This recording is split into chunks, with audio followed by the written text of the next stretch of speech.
Maître Jean-Claude Mwamba, bonjour. Oui, bonjour messieurs les journalistes. Vous êtes coordonnateur d'une structure citoyenne Réseau des Patriotes pour la lutte contre les antivaleurs, RPC en sigle. Est-ce que vous avez quelques observations et quelques recommandations à l'endroit du gouvernement contre cette insécurité grandissante au niveau de la ville de Goma? Oui, messieurs les journalistes, c'est vrai, nous avons certaines observations et certaines recommandations. Et d'ailleurs, souvent les recommandations, nous les faisons même dans les réseaux sociaux. Et je pense que profitant de votre caméra, nous pouvons encore dire quelque chose.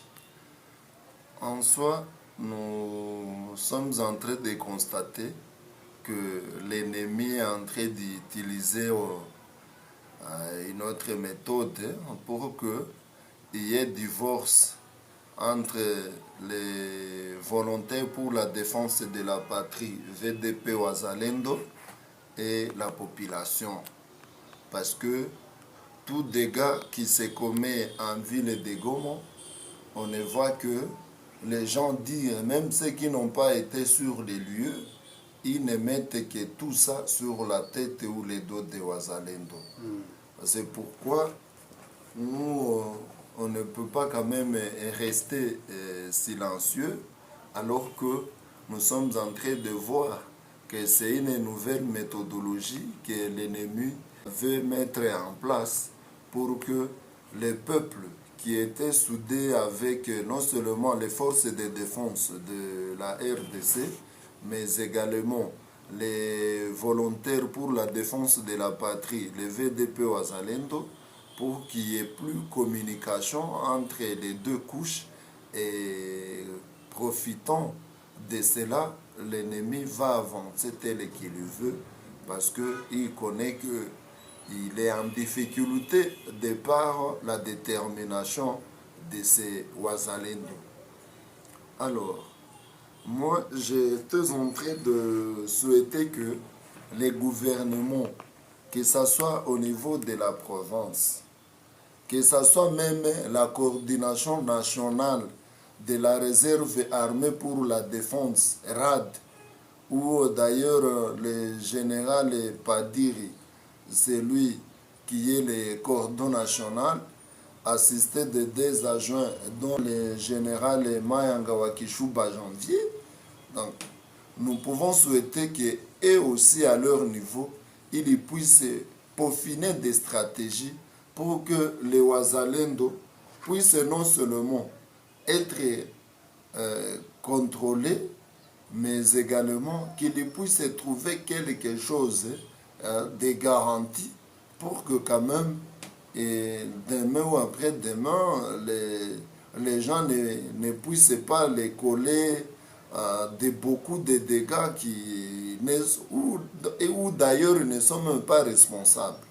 Donc, la première des choses, nous souhaitons que les Ouazalendo restent sur les différentes lignes de front et que tout Mouzalendo qui peut se retrouver en ville soit au moins muni de l'ordre des missions, qu'il soit quelqu'un qui est venu pour effectuer une mission quelconque et rentrer et dans un délai bien déterminé. Et cela, c'est départ, parce que même les gouverneurs de la province en sont conseillers en charge des VDP Ouazalendo. Je pense que ces conseillers aussi doivent prendre les choses en main, parce que ça ne peut pas sonner bien qu'au courant de son mandat, c'est là que toute chose est mise sur les dos de Ouazalendo, alors que souvent, ils sont innocents.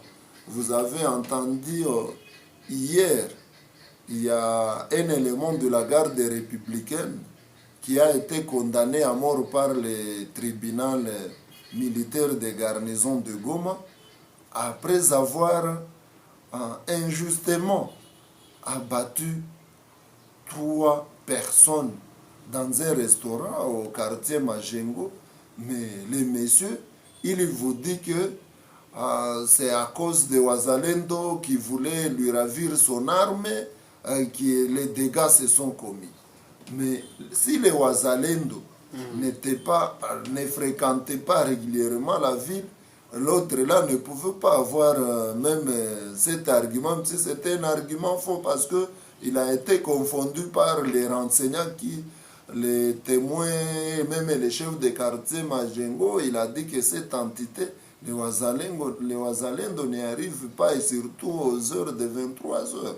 Donc, vous allez comprendre que même les militaires et FARDC, ils commettent les dégâts, on dit que ce sont les Wazalendo.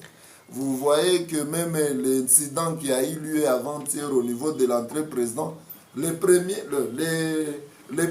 personnes qui ont commencé à publier, ils ont dit non, ce sont les Wazalendo. Mais quand les services de sécurité ont fait leur investigation, ils ont trouvé qu'il y avait des éléments phares de les commandos.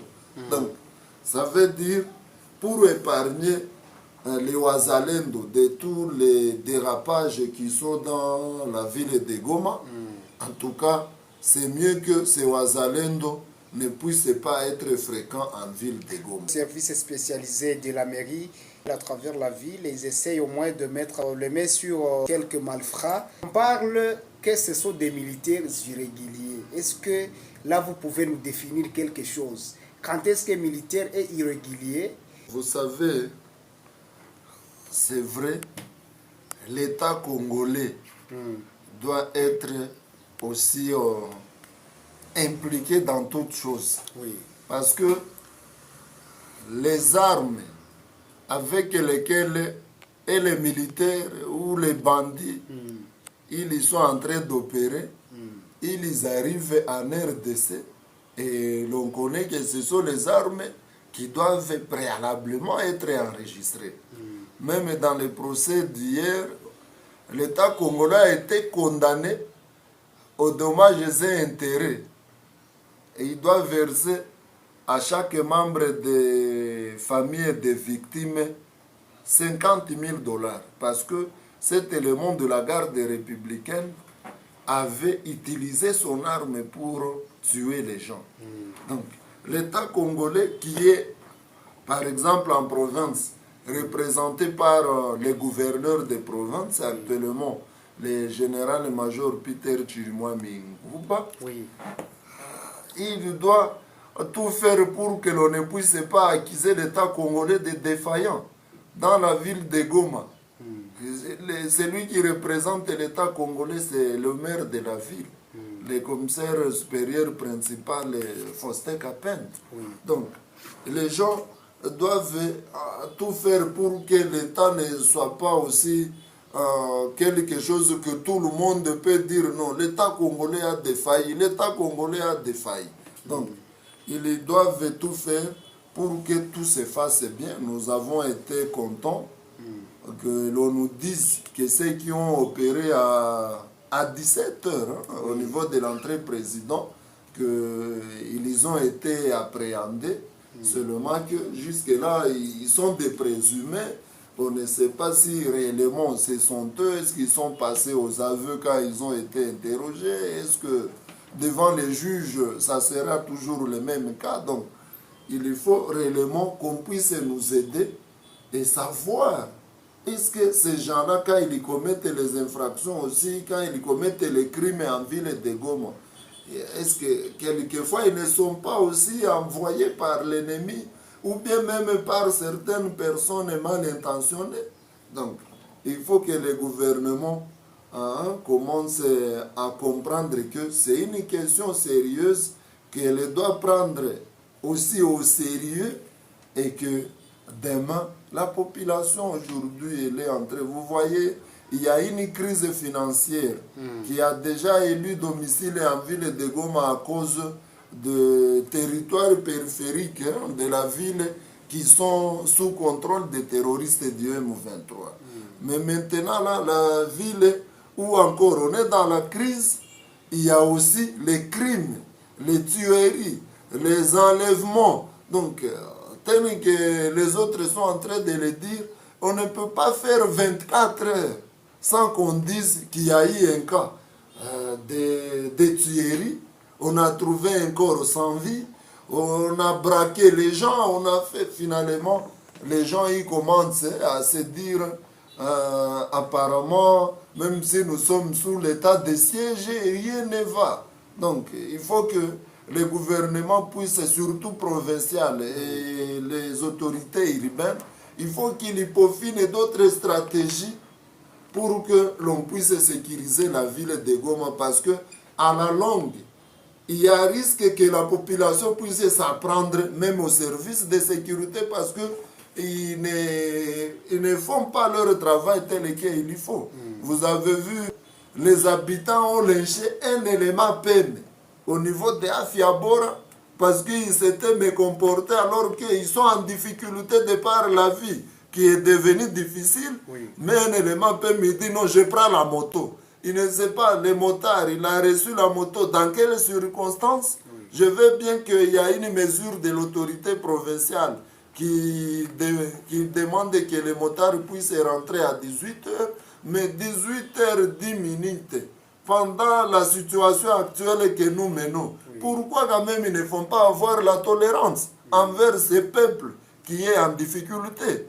Donc moi je suis en train de penser que le gouvernement pour le moment, il doit comprendre que nous sommes dans une situation où l'ennemi n'est pas proche, n'est pas loin de nous, et qu'il peut infiltrer aussi les gens, et surtout que les Ouazalendo, ils portent les anciennes tenues militaires des FARDC, même l'ennemi M23, il peut entrer avec une arme, avec la tenue là, et il va commettre des dégâts ici, et on va dire que c'était un élément VDP Ouazalendo qui a fait ça. L'identification des unités Ouazalendo à travers la ville de Goma.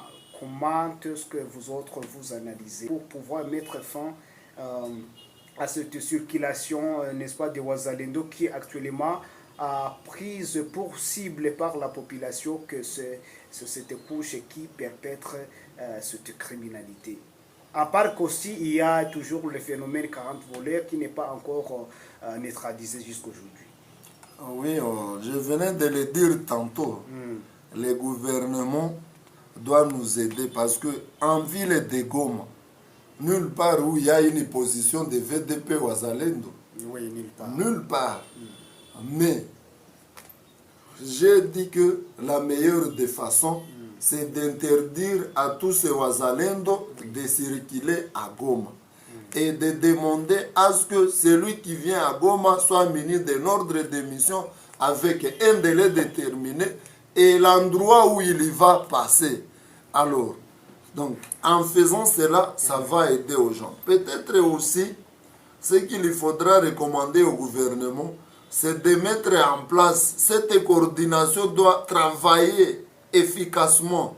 Parce qu'on a mis une coordination au niveau national, mais au niveau provincial, il n'y a pas de coordination en dehors de ces conseillers du gouverneur en charge de VDP Ouazalendo.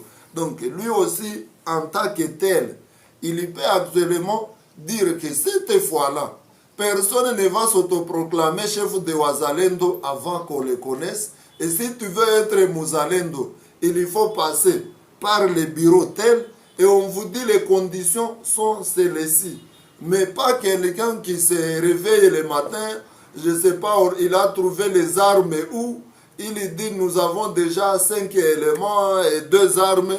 Moi aussi je suis général tel, j'ai formé mon mouvement qui est dénommé tel et je deviens Mouzalendo. Ça devient aussi de la jungle. Même un ennemi peut créer cette affaire en pensant que c'est un Mouzalendo. Tout Mouzalendo qui veut venir à Goma, il doit passer par l'unité. Au besoin, tout Mouzalendo doit être identifié au niveau du bureau du conseiller du gouverneur ou l'expert du gouverneur en charge des VDP. Et on peut souhaiter que les fameux Mouzalendo qu'on va trouver dans une situation irrégulière, qu'on puisse l'amener devant les institutions judiciaires pour qu'il soit condamné, et ça va aussi donner leçon aux autres. Monsieur Jean-Claude Mwamba, merci d'avoir répondu à nos questions. C'est nous qui vous remercions, messieurs les journalistes.